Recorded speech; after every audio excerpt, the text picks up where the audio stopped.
Bismillahirrahmanirrahim. Perkenalkan, nama saya Ilmi Dwi Putri dengan NIM 222100262 akan mempresentasikan sulhu. Pengertian sulhu. Pengertian sulhu secara bahasa berasal dari bahasa Arab, yaitu perdamaian atau qad'un naz'i, yaitu memutuskan pertengkaran atau perselisihan.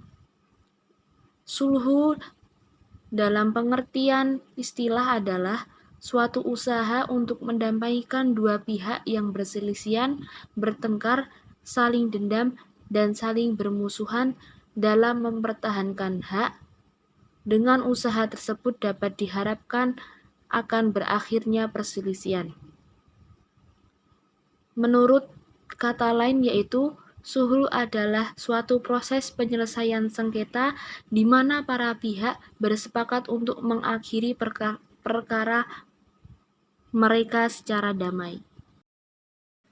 Sulhu mempunyai landasan hukum dari Al-Quran maupun hadis. Seperti firman Allah dalam Al-Quran yaitu A'udzu billahi minasyaitonir rajim. Bismillahirrahmanirrahim.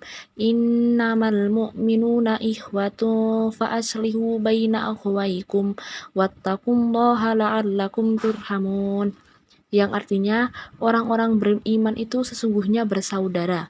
Sebab itu, damaikanlah antara kedua saudaramu itu dan takutlah kepada Allah supaya kamu mendapat rahmat. Serta terdapat juga dalam hadis yang telah diriwayatkan oleh Rasulullah kepada Umar, yang hadisnya berbunyi sebagai berikut.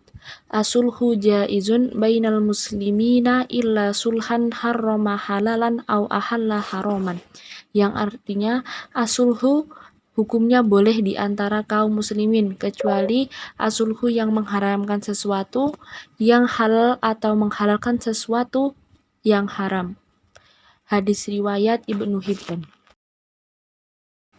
Sulhu mempunyai rukun yaitu sebagai berikut. Yang pertama adalah musholih, yaitu masing-masing pihak yang melakukan akad perdamaian untuk menghilangkan permusuhan atau sengketa. Yang kedua yaitu musholih anhu, yaitu persoalan-persoalan yang diperselisihkan atau disengketakan. Yang ketiga adalah musholih alaih, yaitu hal-hal yang dilakukan oleh salah satu pihak terhadap lawannya untuk memutuskan perselisihan. Hal ini disebut juga dengan istilah badal as-sulhu. Yang terakhir adalah sigat ijab dan qabul di antara kedua pihak yang melakukan akad perdamaian. Syarat sulhu yang pertama adalah syarat orang yang berdamai, yaitu termasuk orang yang sedekahnya sah. Orang yang termasuk sedekahnya tidak sah itu seperti orang gila, anak kecil, wali anak yatim, atau pengawas wakaf. Yang selanjutnya adalah syarat kompensasi perdamaian. Berupa harta yang bermanfaat dapat mengakibatkan persengketaan. Yang ketiga adalah syarat hak yang disengketa, yaitu hak yang dipersengketakan merupakan harta yang bermanfaat. Yang terakhir adalah merupakan hak hamba yang dapat dikompensasikan. Contohnya adalah qisas. Telah dijelaskan dalam fikih Syafi'iyah bahwasanya sulhu memiliki beberapa macam dan terbagi menjadi 4, yaitu perdamaian antara muslim dan kafir, yaitu membuat perjanjian untuk meletakkan senjata dalam masa tertentu. Yang kedua yaitu perdamaian antara kepala negara dan pemberontak. Yang ketiga adalah perdamaian antara suami istri, yaitu membuat perjanjian dan aturan tentang pembagian nafkah, masalah durhaka, serta dalam masalah menyerahkan haknya kepada suaminya manakala terjadi perselisihan.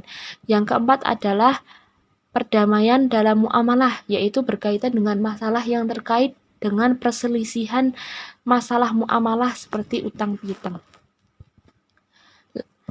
Sulhu dibagi menjadi 3, dilihat dari cara melakukannya. Yang pertama yaitu sulhu dengan iqrar, yaitu sulhu yang dicapai melalui iqrar. Yang kedua adalah sulhu dengan ingkar, yaitu perdamaian yang dicapai melalui cara menolak. Yang ketiga adalah sulhu dengan sukut, yang berarti diam, yaitu perdamaian yang dicapai dengan cara diam. Nah, sulhu dengan cara sukut itu dibagi menjadi dua, sulhu ibrah dan sulhu muwaddah. Sulhu ibrah yaitu melepaskan sebagian dari apa yang menjadi haknya. Yang sulhu mawaddah yaitu berpalingnya seseorang dari haknya kepada orang lain.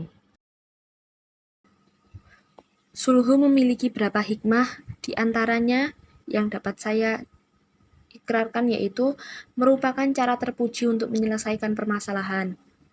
Selanjutnya, dengan adanya sulhu dalam menyelesaikan masalah, maka dapat menambahkan rasa sayang, menjauhkan perpecahan, dan menyambung sebab yang menimbulkan perpecahan.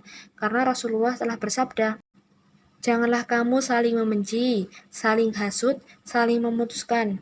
Jadilah hamba-hamba Allah yang bersaudara."